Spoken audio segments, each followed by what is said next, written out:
John here. So we got this older X marks in, and the complaint was it's noisy, very noisy.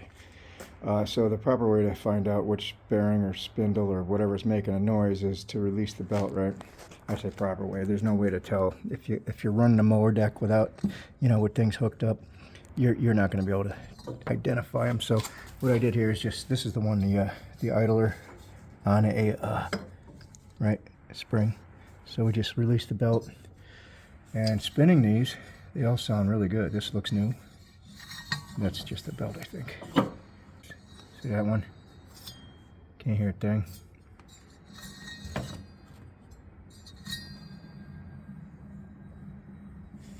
That's a spindle. I think that's pretty quiet. That's pretty normal. This guy over here. Yeah, that sounds good. And this is the oldest looking fella here. Tad noisy. Obviously this one hasn't been replaced. But that's tad noisy compared to the rest of them. This one, that could be a noisemaker, I guess. It is making noise, but not horrible. That's the another idler. Again, hitting the belt. That one's quiet. And the rear one there. Now the rear one, we're going to have to take this belt off, the drive belt. And that one's kind of a different setup. It's got a mule bearing kind of thing. I'll have to go underneath and show you that one. All right, so we're underneath. Like I said, the drive belt's hooked to this, and it's got kind of a different setup. This whole piece is a bearing, right? With a shaft going through it. I'm sure there's bearings that can be replaced. I'm sure you can replace this whole thing. Well, I'll show you in a second, but how we're going to do this is there should be an idler here. This one's on a spring. Why are we blind here? So I ended up grabbing this side, which flexes that side, and we just rolled it off the pulley. And we'll leave it on a clutch up there, but we'll take it off over here. That's the deck belt. Just get this sucker off of there. Oh boy. Oh, that's gotta be the main culprit. Is that belt hitting? Yeah, that's gotta be the main. That's a noisy one. So it's between this guy and I forgot what side it was. I think it was this fella. That's a little bit noisy. Not bad though. Where's it? What is this? Was it this side? Again, a little bit noisy, but yeah, because this is probably the OG, I'm thinking. So we're looking up straight up, so these 4 bolts here, right, hold on this whole bearing assembly, which goes straight up, and then there's a shaft that comes straight through. So I'm not sure how old this thing is, but so it's just the 4 bolts here, and they're just threaded in. Now this thing's loose; it just sunk down, so it's pretty heavy. But we can just reach in here and see how we could take that out. So this is definitely the culprit. Extremely noisy. Bearings are still in there, but anyway, so this has got a flat spot. So what we're just going to do is put it in a vise, hold that in there, zap this off, see what we got for bearings, and hopefully we'll just get away with this with some bearings and not replace this whole thing. So we just zapped it off with a 24, and you put it back on a little bit and give her a love tap with the sledgehammer. That'll break things up because it wasn't coming out at first. Now let's see. A little stubborn still. I should get the tripod working one hand. Yeah, so it's a little rusty in there, as you can see, but she's coming off. We'll see what it's doing here. Let me get this apart. Yeah, so we slid off. That's definitely a bearing on the bottom. I don't know what's going on top here. It looks like a bearing, but I don't. Alright, so it's just a spacer. So that side goes down, probably presses on the bearing face. Yeah, so it's just a couple bearings, although it does look like there's looks like there's a spacer or something. Yeah, there's a spacer in the middle to keep the bearings. That's how it works. But let's just take some reference pictures here. There's no clips in terms of, oh yeah, there is. I don't have my glasses on. Could probably make that clip out. So we're gonna have to pick this out, all the rust, and you can see the clip there. I guess what I'm getting at, you got to get in there with something. Let's say the bearings here. This is the one with the C-clip or the snap ring, and then there's one that's flush with the bottom, right? But they both go in, right? Bottom and top go in. So to press them out, you got to do one way or the other, and it's like kind of tricky. So this is the spacer bushing that was in here between the two, right? So this is loosey-goosey in there. It'll slide to one side or the other. And I guess what you could do is get like some kind of tool in there, you know, like move it up a little bit, catch the, you know, the inner part of the bearing and bang it out, and then move it over here, you know, bang it out over here, bang, bang, bang, bang, and just keep working it that way. Like I said, I got lucky going with the plunger.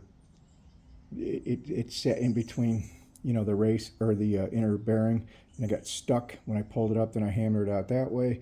But that's the only way I could see doing this. Now pressing these in is going to be really easy, right? But we got to clean this rust out of here, and I do keep a bunch of different wheels, you know, different size. This is this will fit down in the secondary one, and this may or may not be for the inside or the bottom. Even if you got to go a little bit oversized, you know, and just force it in there. Okay, got everything cleaned up. So, like I said, well, this is the bearing. That's the part number there, at least from this company, right? Let's see what we got here. I guess we probably should have matched. I don't have a bearing, I threw them away. Probably should have matched them up to make sure. But this is that other piece that goes on the top of the snap ring. Sits on, this is the bottom, but you know, fits in the other side there. This is the bearing. It is omnidirectional, it doesn't matter. So obviously we don't want to tap on this piece, right? We're going to get a socket as close as we can get to this, and then just tap it down that way. Or if it doesn't go all the way down, I'll use the press with a socket. I'll get something that's aligned with the outside race here. So we'll take it over the press and press that in. It's looking like a 39. This is an axle socket. 39 is perfect fit, right? We can take it over the press, squish that in. So it's perfect fit. It'll fit in the bottom. So let's do that.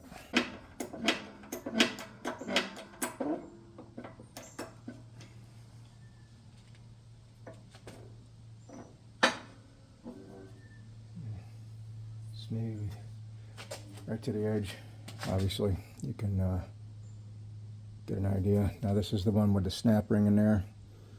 And same thing. Except this time, I got to put something here. I got to put something here because you can see this protrudes a little bit down. So I'll get, I don't know. Now your triangle, so it just sits on the, like so. Now we can do the top bearing. Don't forget your bushing. So before I put my bushing in, I'm going to load this thing up with grease, just for a little bit of a extra protection. There's no grease fitting on this, so I'm just going to go in there and just load this up with grease. The shaft's still got to go in there, the bushing, everything's got to go in there, but I just want some grease sitting on the bottom side of this bearing. Put the bushing in. Again, that just kind of sits in there. I don't know if you can see that, and we'll adjust that in a second. Grease up one side. Again, these are omnidirectional. They stick out both sides. exactly the same, so it really doesn't matter. These are a sealed bearing, but just a little bit extra precautionary.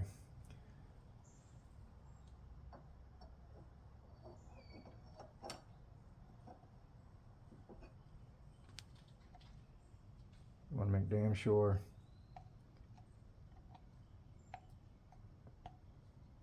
you're going to start this correctly. Let's try that. Let's see what that does.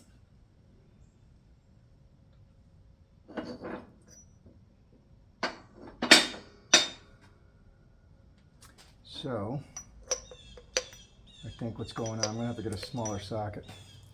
See, we're not quite down to the snap ring line, and I think the socket's hitting the shoulder, so it's just a hair too big. So let me get a smaller socket.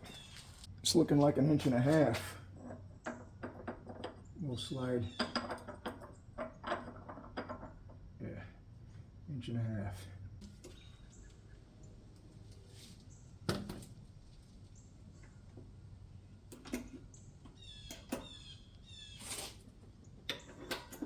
Oh, there it goes. 1.5 inches. 35 is exact.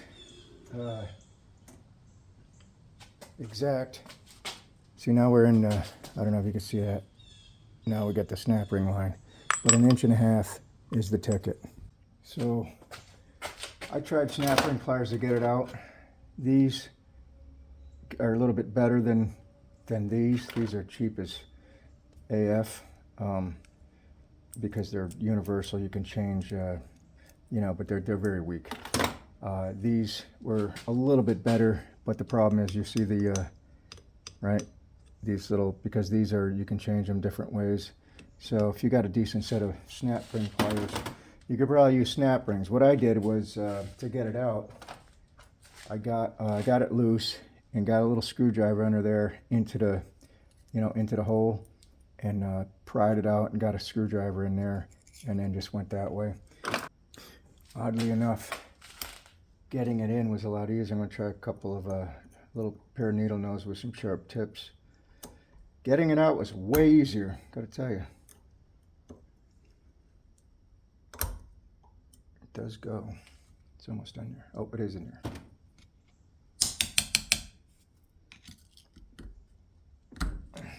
So this shaft, we're not gonna use the new pulley. We're gonna use the old pulley because there's nothing wrong with it. But I do want to take, see how this is kind of looking a little bit mangy. We're going to take some emery cloth and shine her up so it'll slip into them new bearings good.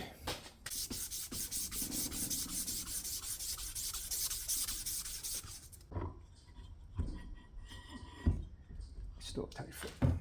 Tap her down with a, you know, just a dead blow. And make sure your inner bushing there, your sleeve bushing is aligned. There we go. And then from there, we flipped her over.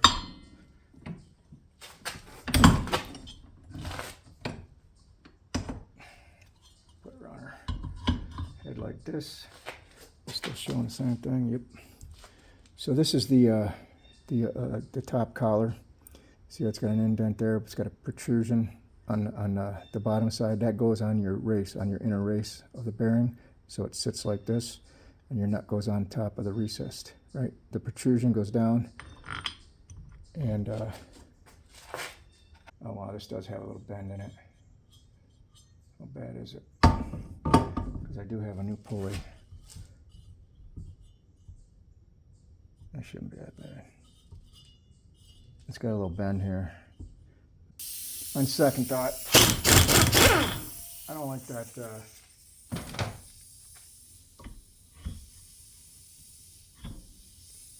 I don't like the bentness.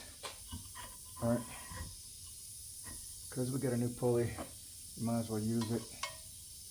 Use the same.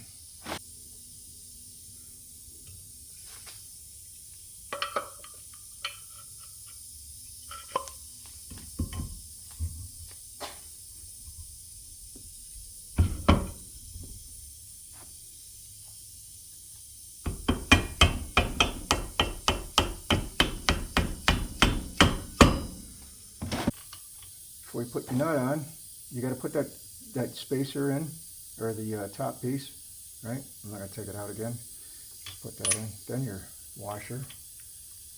Then your nut. That's good.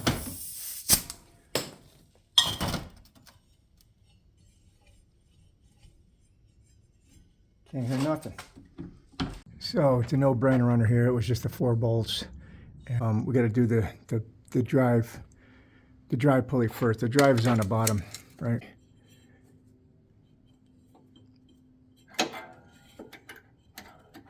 Now we can take that top belt and put it back on the deck. All you got to do is pull that arm down, right? Just pull this arm. You see how things loosen up.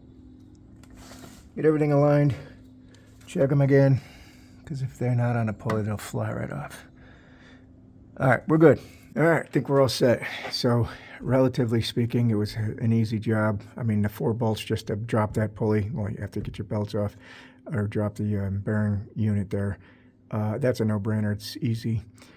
Getting the bearings out, that's the only tricky part there, because they're opposing bearings. You know, you had to slide a tool in there and tap out the one side from from the opposite side, and then you can press the other one out. But getting them in, no problem. Pressing them in, no problem. As you saw, just use a socket, boom, boom.